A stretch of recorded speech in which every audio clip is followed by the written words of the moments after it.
Hello बच्चों, कैसे हो। प्रश्नावली 9.1 क्लास 10 का मैथ्स हम लोग देख रहे थे, जिसमें से हम लोगों ने 8 सवाल को सॉल्व कर दिया है पहले, और अभी हम लोग सॉल्व करने वाले हैं 9वां सवाल। तो आइए इसे अच्छे तरीके से समझते हैं। और आप लोगों को अगर कहीं किसी भी सवाल में प्रॉब्लम हो तो आप कॉमेंट में ज़रूर लिखें, और इस चैनल को सब्सक्राइब कर लें ताकि आपके पास नोटिफिकेशन आते रहे और आप समय समय पर वीडियो देख पाएँ और अपनी तैयारी और बेहतर तरीके से कर पाएँ। चलिए आइए देखते हैं, इसे सॉल्यूशन करते हैं। सबसे पहले इसमें देखिए क्या बोल रहा है। एक मीनार के 5 बिंदु से एक भवन के शिखर का उन्नयन कोण 30 डिग्री है, और भवन के 5 बिंदु से मीनार के शिखर का उन्नयन कोण 60 डिग्री है। यदि मीनार 50 मीटर ऊंची हो तो भवन की ऊंचाई ज्ञात करें। तो इसमें दिया गया है एक भवन है और एक मीनार। मान लीजिए ये एक भवन है, यहाँ हम बना देते हैं एक भवन, और इसके सामने में एक मीनार बन देते हैं इस तरह से, और ये दोनों का स्तर बना दे, जमीनी स्तर दोनों का। ये हो गया भवन का 5 बिंदु और ये हो गया मीनार का 5 बिंदु। अब सवाल क्या आते हैं। सवाल बोल रहा है एक मीनार के 5 बिंदु से एक भवन के शिखर का उन्नयन करें। एक मीनार के 5 बिंदु से भवन के शिखर का उन्नयन कोण 30 डिग्री है। यानी यहाँ से अगर इस तरह से हम बनाए तो ये कितने डिग्री का कोण बनता है, 30 डिग्री का कोण बनता है। यानी भवन के शिखर से और मीनार के 5 बिंदु से, और इसके बाद और भवन के 5 बिंदु से मीनार के शिखर का उन्नयन कोण 60 डिग्री है। यानी भवन के 5 बिंदु से और मीनार के शिखर का जो कोण बनता है ये कितने डिग्री का बनता है, ये 60 डिग्री का बनता है। यहाँ इस तरह से हम दिखा देंगे 60 डिग्री। अब इसका नाम रख लेते हैं। ये ए हो गया, बी हो गया, और ये सी हो गया, और ये डी हो गया। तो अब इसमें से क्लियर हो गया कि ए बी क्या है, भवन है, सी डी क्या है, ये एक मीनार है। और इसमें से अगर देखा जाए आगे अगर पढ़ेंगे तो 60 डिग्री है। यदि मीनार की ऊंचाई 50 मीटर ऊंची हो, ये मीनार कितना मीटर ऊंची हो, 50 मीटर ऊंची हो, तो भवन की ऊंचाई क्या करें, यानी ए बी निकालना है। तो हम क्या निकालना है, ए बी निकालना है। आइए सॉल्व करते हैं। पहले जो निकालना रहता है उसी को मान लेते हैं। यहाँ लिखेंगे माना कि ए बी एक भवन है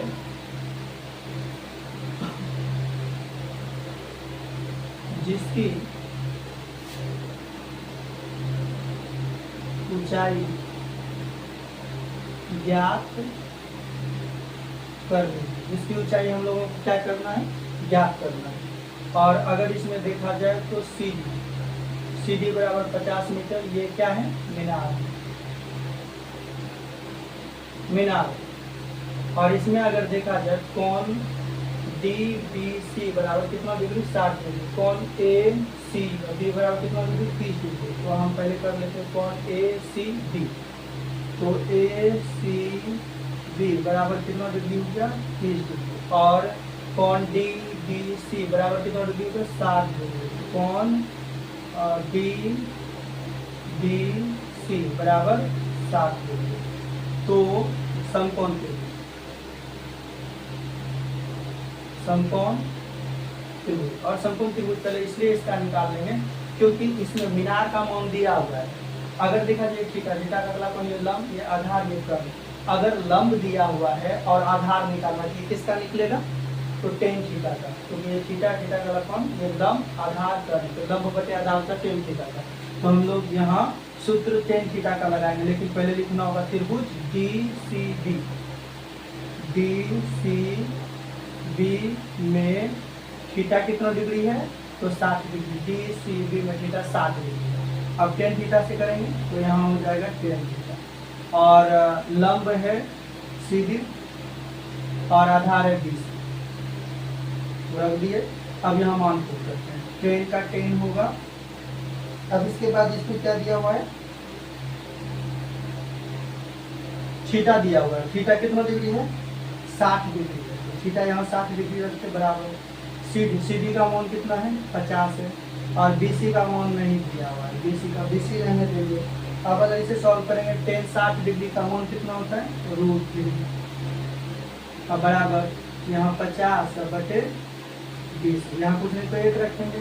अगर इसे हम फाइनली सॉल्व करेंगे तो √3 गुना 20 यहाँ आ जाएगा और √3 20 बराबर 1 गुना 50 करेंगे 50 हो जाएगा, ऐसा होगा। और यहाँ अगर देखा जाए तो गुना में पक्षांतर करेंगे तो भाग में आ जाएगा, यानी हम कह सकते हैं BC बराबर 50/√3 ये होगा। अब यहाँ BC का मान निकाल लिए। अब पुनः समकोण त्रिभुज ABC में थीटा बराबर कितना डिग्री है 30 डिग्री। यहाँ सेम बात, अब मेरे पास BC तो आ चुका है, अब BC आ चुका है, अब हम लंब बटे आधार, फिर यहाँ क्या लगा देंगे tan थीटा। तो tan थीटा अगर निकालेंगे तो लंब है अभी क्या AB और आधार क्या है BC, तो tan का tan हो जाएगा, थीटा के जगह कितना डिग्री 30 डिग्री बराबर। AB का मान कुछ नहीं दिया हुआ AB रखते हैं, अब BC का भी मान कुछ नहीं दिया है, BC का मान BC होगा। अब यहाँ अगर देखा जाए tan 30 डिग्री का मान, tan 30 डिग्री का मान 1/√3 होता है बराबर। अब AB बटे BC, अगर इसे सॉल्व करें 1 गुना BC तो यहाँ आ जाता है BC बराबर, और √3 गुना AB करें तो √3 AB, इस तरह से होगा। अब हम क्या करेंगे BC में ये मान पुट कर लेंगे, आप लोग समझ पा रहे हैं। तो इसे हम समीकरण 1 कहते हैं और इसे समीकरण 2 कहते हैं। हम यहाँ लिख सकते हैं समीकरण 2 में समीकरण 1 का मान पुट करने का। अब समीकरण 2 में हम समीकरण 1 का मान पुट कर लेंगे, यहाँ बनाते हैं।